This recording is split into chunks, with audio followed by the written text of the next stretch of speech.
A chilling encounter at Fort Campbell, the night shift of Robert and the unseen.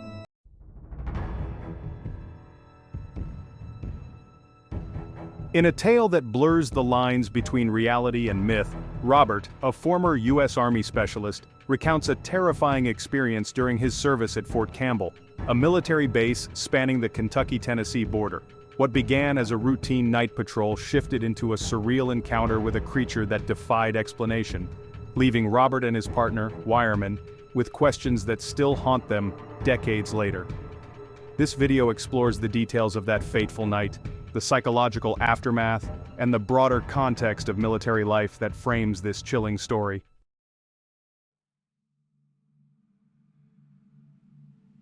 Fort Campbell is a sprawling military installation covering 165 square miles, making it larger than most American cities.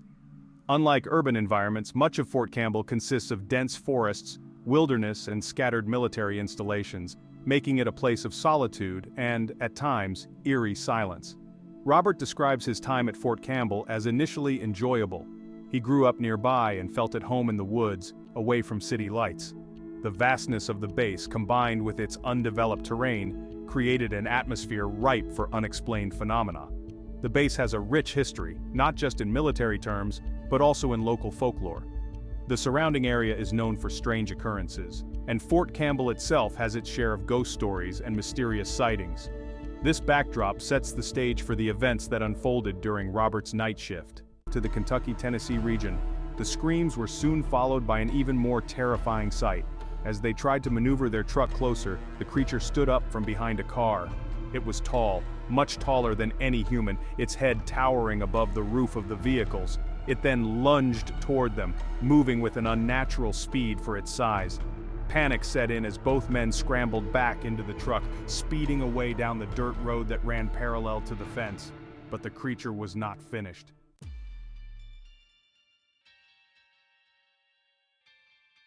The chase. A close call with the unknown. The pursuit that followed was something out of a nightmare. Despite the truck's accelerating speed, the creature kept pace, running alongside them on the other side of the fence.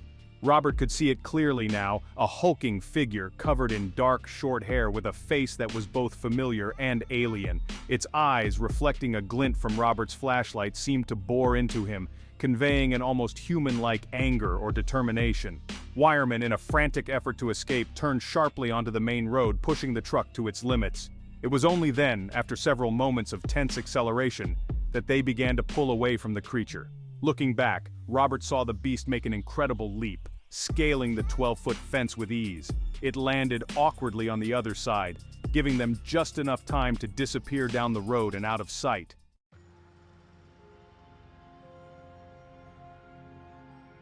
Aftermath, the haunting effects. The immediate aftermath of the encounter was one of shock and silence. Both men knew that what they had seen and experienced was extraordinary, but they also understood the consequences of speaking out. In the military, especially during peacetime, maintaining a reputation for stability and rationality was crucial. Reporting an encounter with an unknown creature could lead to ridicule, career damage, or worse. They agreed to keep the incident to themselves, sharing a mutual understanding that what they had witnessed was beyond conventional explanation. However, the experience left a lasting psychological impact. Robert, decades later, still questions the reality of that night, wondering whether it was a group hallucination or a genuine encounter with something not of this world.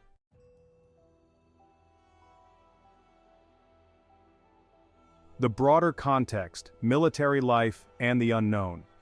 Robert's story is not just a tale of an unexplained encounter, it also reflects the broader psychological pressures faced by military personnel.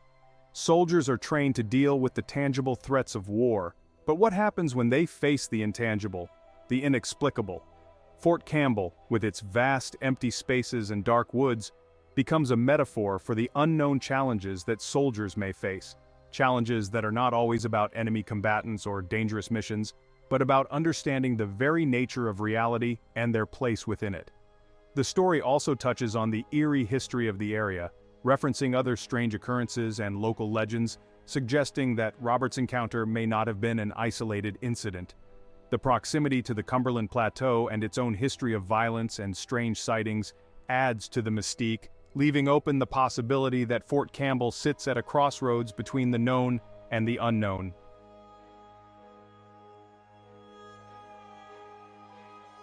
Robert's chilling account from Fort Campbell serves as a stark reminder of how little we understand about the world around us. Whether the creature he encountered was a Bigfoot, a supernatural being, or something else entirely, remains a mystery. What is clear, however, is the profound effect such experiences can have on those who live through them, challenging their perceptions of reality and leaving them with questions that may never be answered. This story is a testament to the courage it takes not only to serve in the armed forces, but also to confront the unknown and to grapple with experiences that defy explanation. As Robert and others continue to share their stories, we are reminded that the world is a far more mysterious place than we often give it credit for, and that sometimes, the most challenging battles are those fought within our own minds.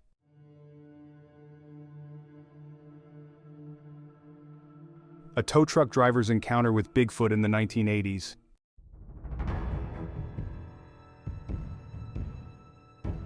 In a heartfelt and gripping recount, a witness shares his personal encounter with what he believes could have been Bigfoot. This story, kept secret for over a decade, details a strange and terrifying experience deep in the woods of the Coast Mountain Range. As a veteran tow truck driver, the witness was no stranger to the wilderness, but nothing could have prepared him for what happened that night.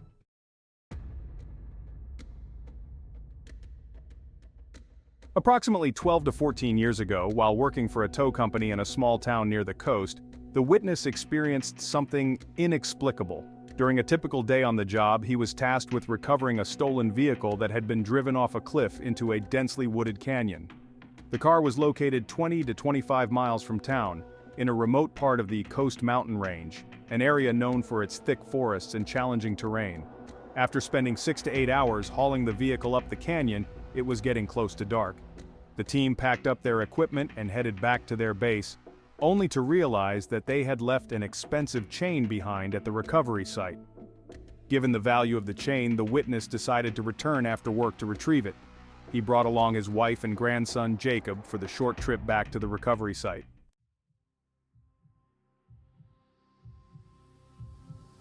As they arrived back at the site, twilight was setting in, and the dense woods made it darker than usual.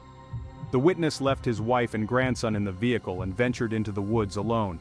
Using the flashlight on his old flip phone, he began searching the brush for the chain. As he walked further into the forest, the air grew still, and a strange tension filled the atmosphere. Suddenly, he heard the sound of rocks being thrown. At first he thought it might be an earthquake, but he soon realized the rocks were deliberately being hurled through the trees, snapping branches and making loud, unmistakable noises as they clattered down a nearby canyon. The rocks seemed to be coming from different directions, suggesting more than one entity was involved. The witness, now frozen with fear, could not see what was causing the disturbance but could sense that something, or someone, was watching him.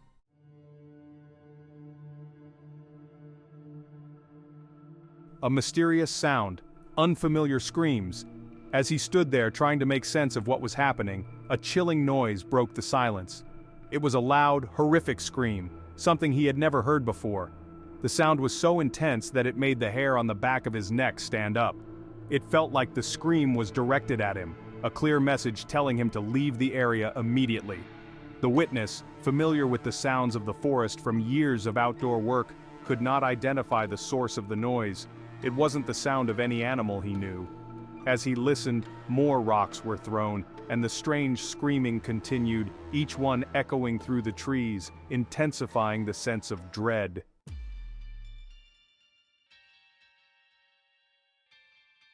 The decision to leave, fleeing the scene.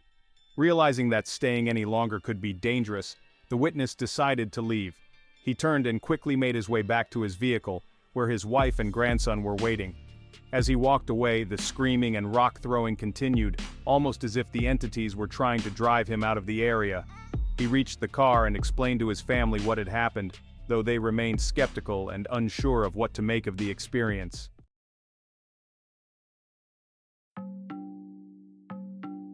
Reflecting on the encounter, was it Bigfoot? Over the years, the witness has often thought back to that strange night. Despite never having seen Bigfoot or any other creature, he couldn't shake the feeling that what he experienced was something extraordinary, perhaps even supernatural. He returned to the area a few years later hoping to find clues or confirmation of what he encountered, but the landscape had changed, and he was unable to locate the exact spot. The experience left a lasting impression on him, enough that he felt compelled to share his story publicly for the first time, believing that others might have had similar encounters.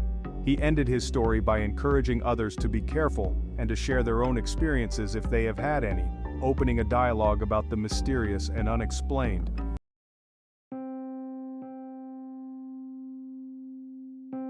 This personal story offers a unique glimpse into the kinds of unexplained phenomena that people can encounter in the wilderness. While some might dismiss the tale as mere imagination or a misinterpretation of natural events, the witness's vivid recounting and emotional impact suggest that something truly unusual occurred that night.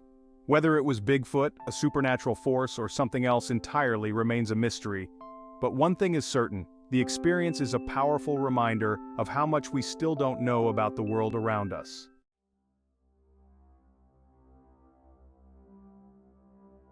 The Mystery Creature of Delaware County, February 4, 1980.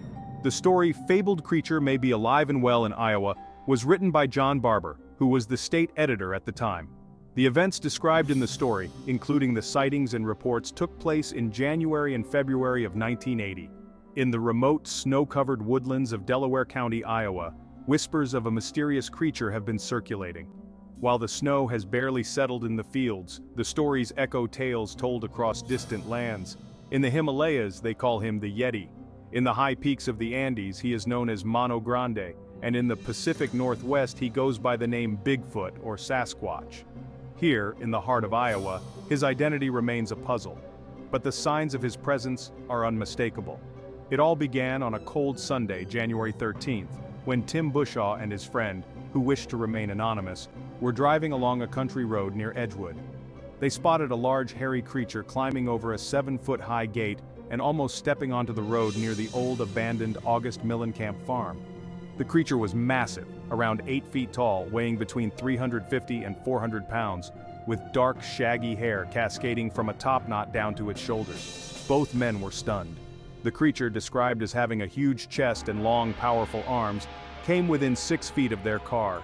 It was a giant, Bushaw later told Sheriff Burt Elledge. Sheriff Elledge took the sighting seriously. He knew Bushaw and his friend were respected members of the community, not the type to make up wild stories or seek attention. The encounter might have been dismissed as a one-off oddity, but just 2 days later, another sighting was reported, this time by Cyril O'Brien, a seasoned railroad engineer. O'Brien was on a routine run when he spotted a large creature near the tracks about 4.5 miles east of Manchester. It was crouched on all fours, appearing to eat the carcass of a dead animal. "I've traveled these tracks for 38 years and I've never seen anything like it," he said, describing the creature as having long hair, a flat face, and no tail. His crew in the caboose saw it too, agreeing it was unlike anything they'd ever encountered. The plot thickened further on January 23rd, when Dick Faust and Merlin Havertape reported finding large, unexplainable tracks on their newly acquired land north of Manchester. Sheriff Elledge, intrigued, photographed the tracks, measuring about 9 to 10 inches long and 4 inches wide. The depth of the prints suggested the creature was heavy, possibly over 300 pounds. Conservation Officer Jim Becker, a local expert, examined the prints and confirmed they were made by an animal but not one he could recognize. The strange sightings continued. In February, Merlin Bull contacted the sheriff with another tale. His brother-in-law, Jerry Irving from Colorado, had been in the area the previous September when he spotted a creature near the same area. Irving, who was out squirrel hunting, described a 7 or 8 foot tall figure with a large topknot and coarse hair moving through the woods in a slightly hunched posture. The creature even briefly returned Irving's gaze, showing neither fear nor aggression before disappearing into the timber. In a conversation with Sheriff Elledge, Irving recalled, "I couldn't believe my eyes. Since I only had a .22 caliber rifle, there was no way I was going into the timber after anything that big." The sheriff, convinced of Irving's sincerity, began to suspect there might be more to these stories than mere coincidence. The accounts of strange sightings and mysterious tracks were confined to 2 townships, Delaware and Honey Creek, suggesting that if a creature existed, its territory was relatively small. Sheriff Elledge hypothesized that the creature might be using the railway tracks as a secluded pathway, away from human settlements and possibly using culverts under the tracks for shelter. Skeptics, of course, have their doubts. Some suggest the tracks could have been a prank, but the sheriff dismissed such theories. "Did you ever see a man with 6 toes? Those tracks had 6 toes," he retorted. He was ready to use a tranquilizer gun if the creature appeared again, hoping to capture and study it before releasing it back into the wild. Legends of large, bipedal creatures have been around for centuries, from the Yeti in the snowy Himalayas to Bigfoot in the forests of the Pacific Northwest. These stories often describe creatures with ape-like features, walking upright with long arms, flat faces, and a distinctive topknot of hair. While many accounts remain unverified, the tales persist, fueling fascination and debate. Here in Delaware County, the mystery remains unsolved. Sheriff Elledge continues to monitor the situation, hoping for more clues or sightings that might provide answers. But until then, the question lingers. Does a Bigfoot-like creature roam the woods of Iowa? Only time, and perhaps the creature itself, can tell. As for now, the legend lives on, etched in the snow-covered woods and the whispers of those who believe they've seen something extraordinary. If you enjoy these Bigfoot stories and mysterious encounters, please like and subscribe for more thrilling tales.